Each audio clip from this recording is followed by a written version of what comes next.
Dans cette leçon, je vais te parler des différents types de sols proposés par le fascicule 62 titre 5 pour le dimensionnement des fondations superficielles. Le but ici n'est pas que tu sois un expert en géologie, mais c'est juste que tu aies une idée assez globale et assez suffisante pour pouvoir connaître les types de sols lorsque tu vas dimensionner tes fondations.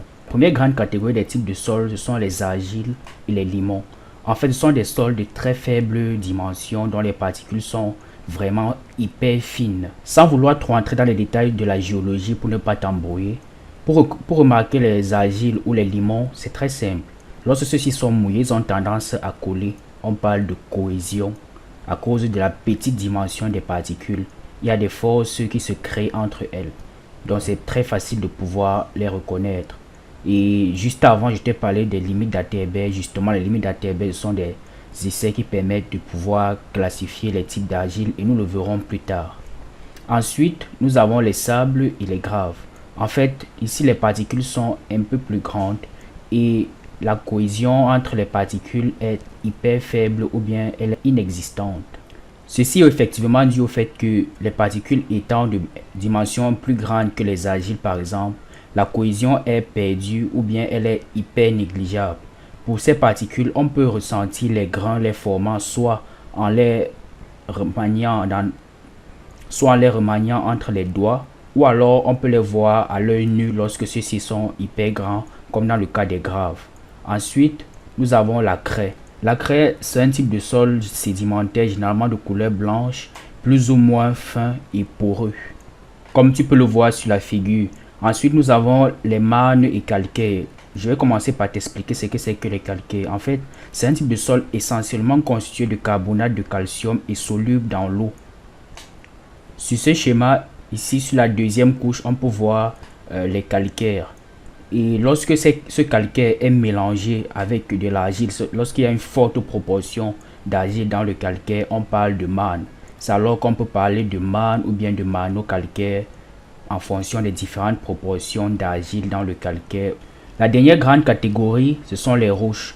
Nous distinguons les roches du point de vue soit la formation ou bien la composition minéralogique ou en fonction de plusieurs autres paramètres géologiques.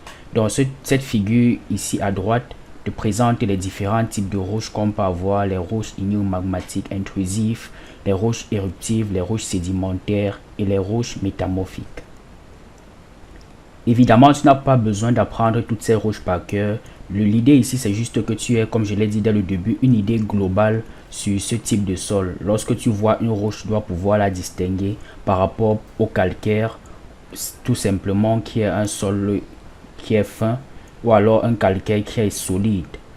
Tu dois pouvoir également distinguer la roche de l'argile, du sable, des graves et autres. Donc l'idée ici, c'est pour que tu puisses avoir vraiment une idée globale de ces grandes catégories de sol pour pouvoir choisir les paramètres que nous verrons ultérieurement dans le dimensionnement des fondations superficielles selon le fascicule 62 titre 5. Donc ici, nous avons un profil géologique où nous avons trois couches principales. La première couche est constituée d'un versant de sol brun et ensuite ce sol brun d'abord il est constitué de graves, de sable et de limon, c'est un mélange. Et ensuite nous avons une couche de craie qui est de couleur plus ou moins blanche. Et enfin nous avons un dépôt de sable verdâtre tout en bas. Donc voilà à quoi peut ressembler un profil géologique. Généralement, pour connaître le type de sol, le profil géologique d'un site en géotechnique, on procède par des sondages carottés ou bien dans le cas de l'essai pressiométrique. Lorsqu'on fait un sondage préalable à un essai pressiométrique, on appelle ça des sondages semi-destructifs qui font remonter le sol remanié à la surface et par identification visuelle, on peut savoir de quel type de sol il s'agit. Connaissant la profondeur, on peut établir le profil géologique. Ce tableau est un récapitulatif des différents types de sols selon le fascicule 62. Donc nous avons les argiles et limons qui sont catégorisés en trois types, les A, B et C, argile mou, et limon mou, argile mou et limon mou. Et on peut les distinguer pour les essais pressiométriques lorsque la pression limite par exemple est inférieure à 0,7 pour le type A des argiles ou bien lorsqu'elle est entre 1,2 et 2 pour le type B, ainsi de suite. Donc nous pouvons également les classifier en fonction des résultats d'essais pressiométriques ou alors lorsqu'on utilise plutôt l'essai au pénétromètre statique, on peut les classifier en fonction de la résistance en pointe du pénétromètre QC. Donc comme nous l'avons vu dans la description des roches, elles peuvent aussi être des sols comme des calcaires, des schistes ou ayant des modules supérieurs à 50 mégapascales.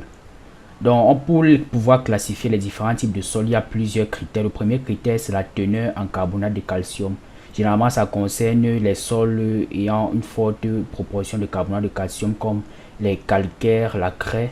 Mais également, lorsque le sol a les sols argileux et limon peuvent avoir une faible proportion de carbonate de calcium entre 0 et 10%. Les argiles marneuses ou limon marneux en ont également un peu plus et ainsi de suite pour les autres types de sols.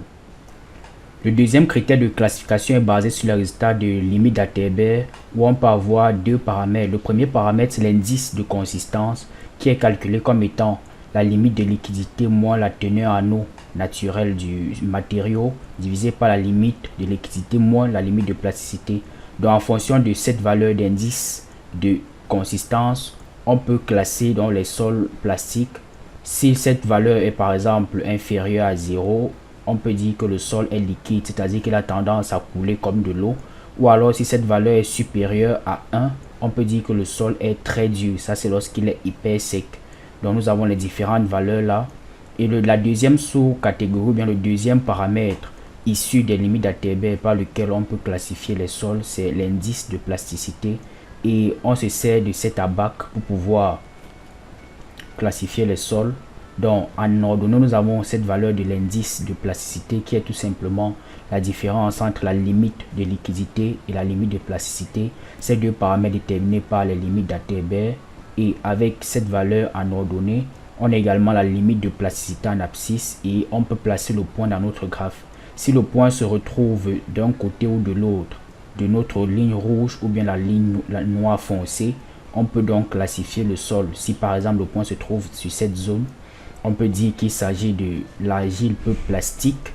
S'il se trouve plutôt de ce côté, on peut dire qu'il s'agit du limon très plastique. Donc nous avons la ligne rouge qui est appelée la ligne A et cette ligne verticale en gras qui permettent de pouvoir séparer les différentes zones et pouvoir classifier les sols. Et ceci c'est plus pour les sols fins comme les argiles ou bien les limons et tout autre sol de particules hyper faibles. Tout autre sol ayant des particules de dimension faible. Pour la classification des sols graineux, nous pouvons nous servir de cet arbre où en fonction des différents pourcentages qu'on obtient à chaque tamis lorsqu'on fait l'essai d'analyse granulométrique, on peut pouvoir s'orienter. Donc si on a moins de 50% d'éléments fins de dimension inférieure à 80 microns, alors nous avons les sols graineux. Ensuite, si sur cette proportion de sol ayant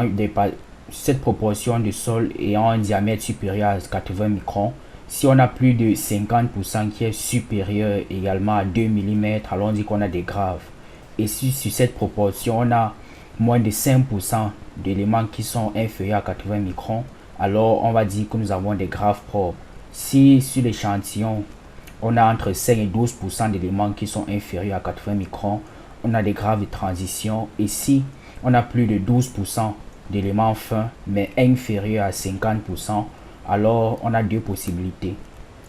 Soit nous avons les graves limoneuses ou nous avons les graves argileuses en fonction justement de la classification de la proportion inférieure à 80 microns tel que nous l'avons vu plus haut en se servant de limite d'Atterberg. Donc la classification pour les sables suit exactement la même logique. Ensuite nous avons la classification des sols fins.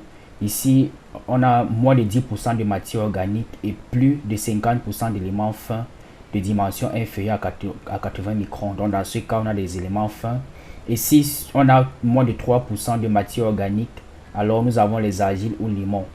Donc dans ce cas on se refait au diagramme de plasticité que nous avons vu plus haut et on se sert de la limite de liquidité et de la limite de plasticité tel que nous l'avons vu sur le diagramme plus haut pour pouvoir classifier si on a de l'argile très plastique, l'argile peu plastique, le limon très plastique ou bien le limon plastique. Donc voilà comment est-ce qu'on peut classifier soit les sols fins ou bien les sols graineux suivant le fascicule 62 titre 5, pouvoir dimensionner les fondations superficielles.